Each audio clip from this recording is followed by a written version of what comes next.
Hi ladies, I'm Ashley Keller from GlowBodyPT, and this video is such an honor for me because it's really a more personal part of my journey. Most of you know me for my free prenatal training schedules and then my 12-week post-pregnancy plan here on YouTube. I'm a prenatal, postnatal exercise specialist and certified personal trainer, but today we are going to talk about all things 1 week postpartum. This is Miss Laurel Rain. She was very needy this morning, so she just needs to be on mommy's shoulder. I hope that you don't mind that I'll be holding her for this video. Today we're going to cover everything 1 week postpartum. So we are going to go into depth on what it looks like as far as rest and recovery, what postpartum diet looks like for me, how I am healing as far as my body, and then also mental health. So I really hope that this video is an encouragement to you, and I would love to hear from you in the comments below.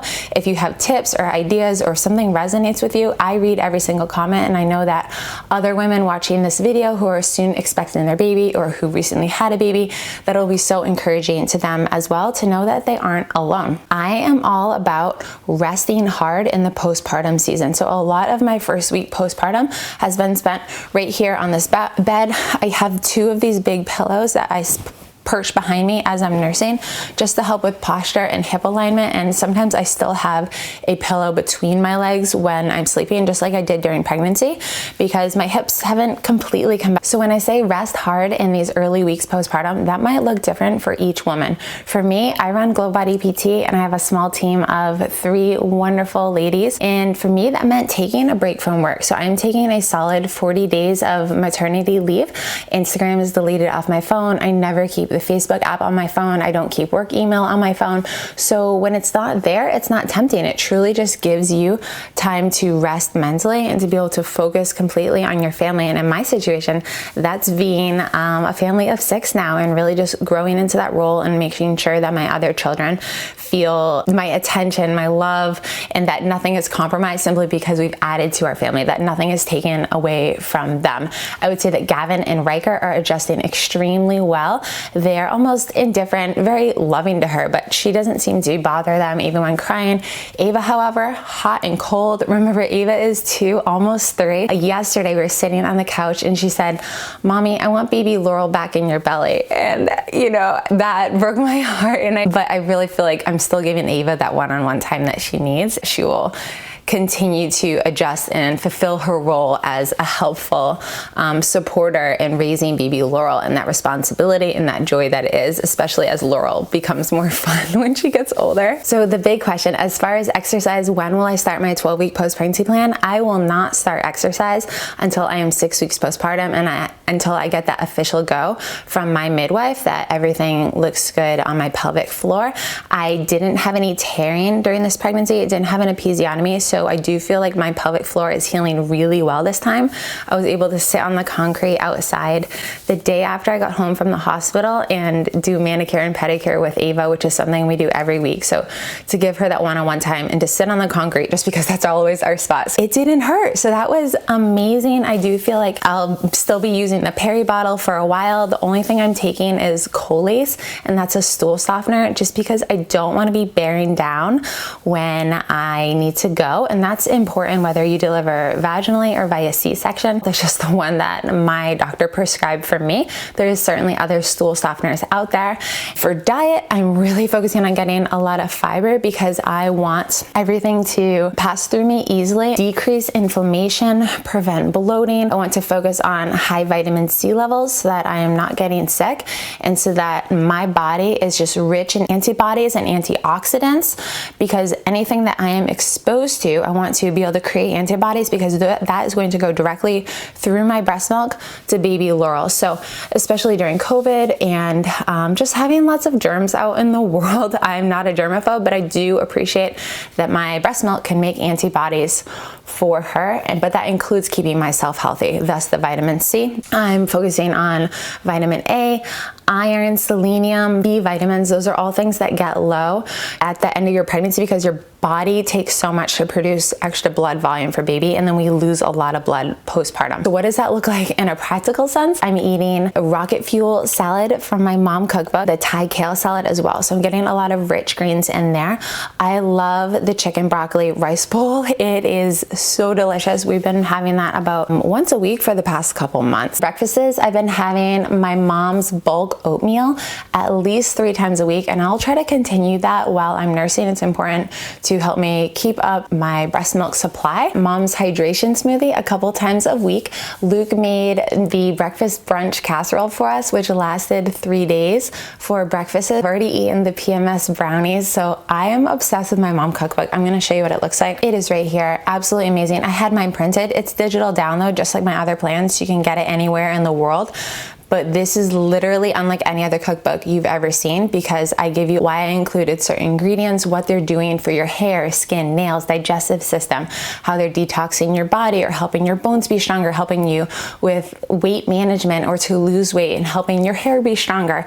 It is all covered. This is a mom's dream cookbook. Also, accept help. If somebody offers to make you dinner, I know you don't want to burden anyway, and I almost always say no to that kind of thing, except when I'm postpartum, and it gives you the opportunity to be loved on by those around you who really want to support you. It doesn't just make you feel good and save you time and let you rest a little more as a mom. It also makes them feel good and can increase your relationship. For us, it's been my church body mostly, fellow sisters in Christ who've reached out to offer make meals, and it makes me feel so loved and so included. It can be a very slippery, dark slope to isolate yourself postpartum. To a degree, you do want to keep your baby out of busy stores in crowded places. However, having somebody drop by a healthy, wholesome meal and stop by and chat and say hello and have a cup of coffee or tea with them can be so filling for the spirit and can help you grow in your fellowship. And it encourages me to want to be that friend more and to be more supportive when my friends are postpartum too, because we really need each other. Just like a canoe upside down. When it's not getting enough sun, it can be hot and moist in there, and little creatures are going to live in there. Little frogs, little worms, snakes, little creepy crawly things. You don't know what's going to jump out because it's in the darkness. So it's important that we stay in the light, that we stay exposed with fellow believers, that we stay in the Word, even though it's a season of rest and I'm trying to be off my phone, I'm off of social media, I still need to be in God's Word because you're going to shrivel up. Creepy crawly creatures are going to creep in. Satan will creep in. Bad feelings, bad thoughts will creep in when you're in the darkness, if you're under that canoe, if you're allowing yourself to be isolated and just on your own. So I do think it's important to a certain degree to still open yourself up, to be out in the light, to be feeding yourself the Word. This is all how I'm taking care of my mental health. I'm going back to a book that I really love called In His Image by Jen Wilkins. And part of the reason is I got to wondering, how do you know when God is speaking to you?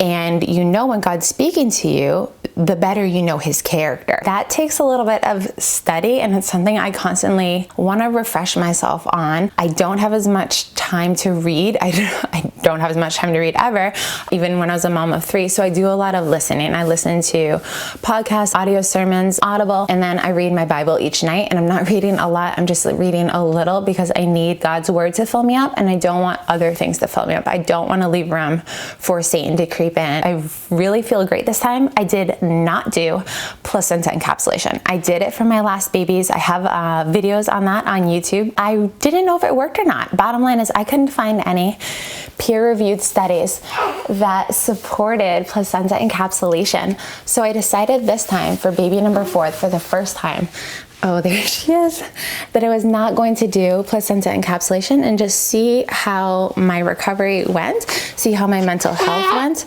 And it turns out I'm doing really well so far. This is only 1 week postpartum, but I feel great. I have energy still, not sleeping all that much, but I don't feel any signs of postpartum blues or sadness, I feel really good. So I'm starting to believe that placenta encapsulation, maybe it didn't really do anything for me. Maybe it's a good placebo effect. Maybe it does something for other women. I'd love to hear your experiences. I'm truly interested. I almost always get messages or DMs about stretch marks, and it's nothing that I feel passionately about or strongly about, but just because I know that I'm going to get questions about it, I wanted to answer them here. I've been using organic coconut oil for my last three pregnancies. So any brand, it doesn't really matter. I do want organic because our skin is our largest organ and we are going to be absorbing what we put on our skin.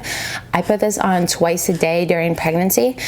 After shower, and then at bedtime, I wear a tank top to protect the sheets.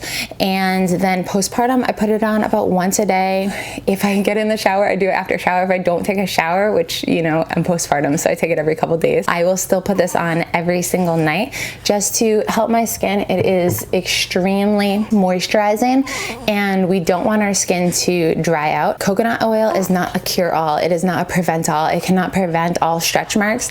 However, for myself personally, this is baby number 4. I gain a significant amount of weight. I gain 35 pounds.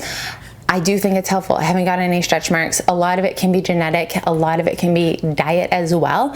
But that's the one thing that I'm applying that I just wanted to share because I'm still using it postpartum and I really believe that it helps. I will not exercise at all until I get the official go from my midwife, but I will be walking and I'm already walking. So I start really slow. I start while I'm still in the hospital, just doing maybe 3 loops around the hospital, pushing my baby in the baby cart that they provide. My hospital requires that you push the baby in the cart versus carry them. When I get home, I typically just walk wearing my baby carrier. I wear a ring sling when they are infants, and then as they get heavier, once they're about 4 months old, that's when I switch over to an ergo carrier. And I will also use a stroller, making sure that is in infant safe position. And we start walking maybe a half a mile, and then I work up to a mile. Right now, at 10 days postpartum, I am walking 3 miles slowly. Okay, so I usually have Ava with me and Laurel and then the 2 dogs. So you know how that goes if you have more than one child. Sometimes a kid on a bike or another kid on a scooter. It is slow. We're not in a rush. It's just for recovery. And walking is the #1 way for your abdominal wall muscles to reconnect with the pelvic floor muscles, which is really important for us moms as we're working towards re-strengthening the pelvic floor, preventing incontinence, i.e. peeing your pants, or rectal incontinence. It is really healthy for those things. You want to make sure that you aren't walking though in an anterior pelvic tilt, meaning I don't want your butt sticking out. Make sure that your pelvis is nice and neutral underneath. And I'm going to link a video to show more what I'm talking about as far as that. Your abs shouldn't be tight the whole time. Your pelvic floor shouldn't be tight the whole time, but it is kind of nice to just check in with your abdominal wall and pelvic floor as if you were doing a Kegel, pulling your pelvic floor up, up, up, and then drawing the navel in, in, in. I like to think of it as a ratchet strap. So I'm going to tighten, tighten, tighten, and the pelvic floor and navel are going to come together, together, together, and then I'll release. And that just kind of helps me make sure that my butt isn't sticking out, belly isn't pushing out as I'm walking.